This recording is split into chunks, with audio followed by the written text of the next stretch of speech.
Hello la team, j'espère que vous allez bien. On se retrouve aujourd'hui pour une nouvelle vidéo du module 1 et dans cette vidéo, on va parler du pluriel.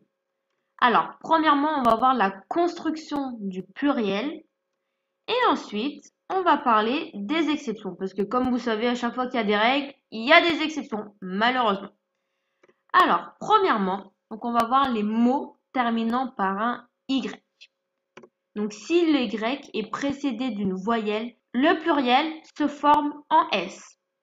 Donc, je vais vous donner un exemple pour que ce soit plus clair. Donc, premier exemple, a day, ça va nous donner 2 days. Donc là, on voit bien que le mot termine par un Y et juste avant le Y, il y a une voyelle. Du coup, on a juste à rajouter un S à la fin du mot. Donc, a day, 2 days. Et surtout, n'oubliez pas que chaque S dans un mot se prononce en anglais. Donc, on dit a day, 2 days. On prononce bien le S à chaque fois. Deuxième exemple, a toy, qui nous donne 2 toys. Donc là, c'est pareil. Le mot termine par un Y et juste avant le Y, il y a une voyelle. Donc, on rajoute juste un S à la fin. C'est très simple. A day, 2 days. A toy, 2 toys.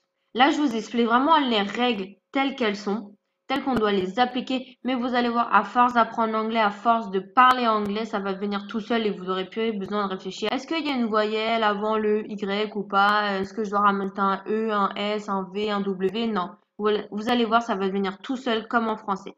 Mais là, là, je vous explique vraiment les règles pour que vous compreniez. Mais sinon, après, vous allez voir qu'au fur et à mesure du temps, ça va venir tout seul, vous inquiétez pas. Deuxièmement, si le Y est précédé d'une consonne, le pluriel se forme en IES. Premier exemple, a spy, 2 spies. Donc là, juste avant le Y, on a un P, on enlève le Y et on rajoute IES, tout simplement. A spy, 2 spies. Deuxième exemple, a country, 2 countries. Donc là, pareil. Juste avant le Y, on a un R. On enlève le Y et on rajoute IES. Ensuite, les mots terminant par CH et SH et certains mots terminant par un O, on ajoute ES à la fin.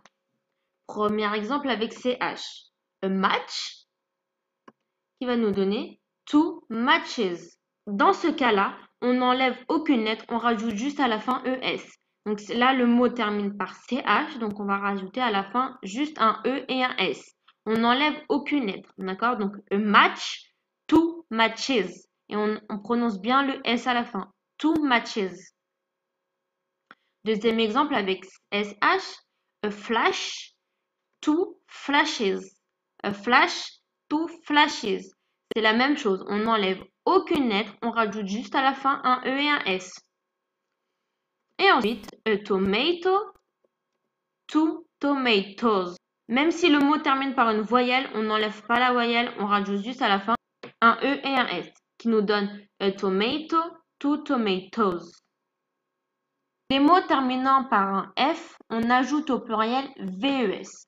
Donc là, que ce soit un mot qui termine par un F ou alors dont la prononciation termine en F, on ajoute VES. Je vais vous montrer un exemple. A wife, 2 wives. Donc là, en soi, le mot termine par un E, mais la prononciation du mot termine par un F. A wife. Vous voyez, quand ça termine par un F, on rajoute VES à la fin. A wife, 2 wives. Et on enlève le F et le E et on rajoute VES. Deuxième exemple, a leaf. Donc là, c'est un mot qui termine par un F. Donc on enlève le S et on rajoute VES, ce qui nous donne 2 leaves. A leaf, 2 leaves. A life. Donc là, le mot termine par un F et un E, mais dans la prononciation, ça termine par un F. A life. Donc on enlève le F et le E et on rajoute VES. 2 lives. Voilà. Donc les mots qui terminent par un F, comme leaf, ou alors dont la prononciation termine par un F, comme a wife, a life. On enlève le F et le E, s'il y en a un, et on rajoute VES. Et pour finir, les mots terminant par un S ou double S, on ajoute au pluriel ES. On n'enlève aucune lettre, on rajoute juste un E et un S. Par exemple, a bus, qui va nous donner 2 buses. Donc là, pareil, on n'enlève aucune lettre, on rajoute juste un E et un S. Deuxième exemple, a kiss, donc qui finit par un double S, 2 kisses. Donc là, un mot qui termine soit par un S ou soit par un double S, ça revient au même, on rajoute juste ES à la fin. Maintenant, on va voir les mots irréguliers au pluriel. Donc pareil, les mots irréguliers, il faut toujours les apprendre par cœur parce que du coup, il n'y a pas de règle spécifique. Donc c'est des mots à apprendre par cœur. Donc là, je vous ai fait un tableau avec les mots les plus importants à connaître. Et c'est là aussi souvent où je vois le plus d'erreurs. Donc c'est vraiment des mots que vous devez connaître par cœur. N'hésitez pas à reproduire le tableau sur une feuille ou sur un document Word pour vraiment pouvoir les relire de temps en temps et vraiment les apprendre par cœur. Donc, premier exemple, pour un homme, donc je vous ai fait une case au singulier, au pluriel et la traduction en français. Donc a man, two men. Donc attention à la prononciation.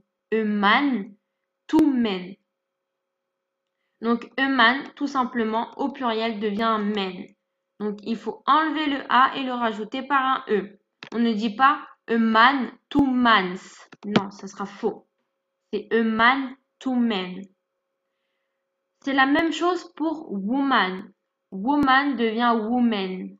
D'accord? On change juste le A en E. Donc, a woman, two women. Ensuite, a foot, two feet.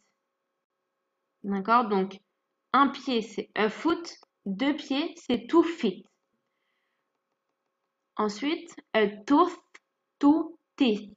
Donc là, c'est exactement la même règle. Quand il y en a une seule, quand on a une dent, on dit a tooth. Quand il y a plusieurs dents, on dit teeth. C'est la même règle que pour foot et feet. Ensuite, a child, 2 children. Donc ça, faut faire attention parce que je vois plusieurs fois cette erreur. Des personnes qui écrivent a children. C'est faux. Quand l'enfant est tout seul, on dit a child. Quand il y a deux enfants ou plusieurs enfants, on dit children. D'accord? A child, 2 children. Et pour finir, a person, 2 people. Là aussi, je vois énormément d'erreurs de personnes qui disent 2 peoples, qui ont tendance à mettre un S à people. People est déjà un mot pluriel, donc on ne rajoute pas de S. Si vous dites peoples, c'est faux. Et si vous dites a people, c'est faux aussi. Okay? Quand il y a une seule personne, on dit a person. Et quand il y a plusieurs personnes, on dit people. Et on ne met jamais de S à people. Attention, cette erreur, je l'ai vue plusieurs fois. J'ai vu écrit people avec un S, c'est faux. Voilà, donc ça, c'est des mots qu'il faut que vous connaissiez par cœur. N'hésitez pas à réécrire le tableau ou juste à écrire les mots comme vous souhaitez pour les apprendre par cœur. Certains mots ne prennent jamais de S, même au pluriel. Donc, quels sont ces mots? Donc là, voici une liste de mots qui ne prennent jamais de S, que ce soit au singulier ou au pluriel, on ne mettra jamais de S. Donc on a information, stuff, advice, money, progress, luck et musique. D'accord? Ces mots ne prennent jamais de S en anglais. Attention par contre, parce que des fois, il y a des personnes, voilà, si vous parlez avec un anglais ou un américain, ils vont mettre un S à la fin de ces mots. Par exemple, information, vous pouvez des fois entendre informations. Vous allez dire, mais c'est bizarre parce que pourquoi, enfin, Delphine, elle m'a dit, on met jamais de S à information, mais quand un anglais il parle, on entend le S, mais c'est bizarre. Voilà, donc par exemple, un exemple, the information's good. Vous allez entendre ça. Cette phrase, la prononciation est correcte, the information's good, mais l'écriture est fausse. Quand une personne vous dit the information's good, on ne va pas l'écrire comme ça, mais plutôt avec un apostrophe S. The information's good. Donc, à l'oral, cette phrase-là est correcte. Mais à l'écrit, celle-là est incorrecte et celle-là est correcte. Vous allez me dire, mais pourquoi celle-là est correcte? C'est quoi la différence entre apostrophe S et S tout court? Eh bien, the information avec apostrophe S, c'est tout simplement une contraction. Et c'est la contraction de information et is. Parce que là, je ne sais pas si vous avez remarqué, mais il n'y a pas de verbe dans ma phrase. Donc ça veut dire que cette phrase n'est pas correcte. S'il n'y a pas de verbe, la phrase n'est pas correcte. Vous êtes d'accord avec moi? Mais en fait, il y a un verbe. Le verbe, c'est l'apostrophe S, car l'apostrophe S, c'est is. Donc souvent, vous pouvez entendre des personnes dire the information's good. Et en fait, donc la phrase est correcte.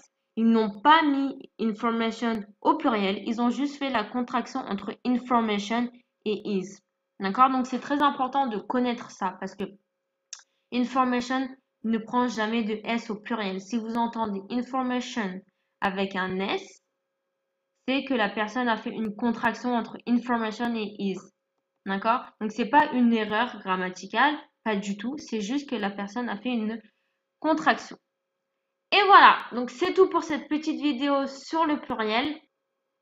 N'hésitez pas à prendre des notes des vidéos que je vous fais pour que ce soit plus simple pour vous et que vous puissiez les relire après, que vous ayez pas à réécouter les vidéos 46 000 fois et à entendre ma voix 46 000 fois. Donc voilà, n'hésitez pas à prendre des notes sur les vidéos et je vous laisse faire les exercices et on se retrouve demain pour la prochaine vidéo. Ciao, ciao!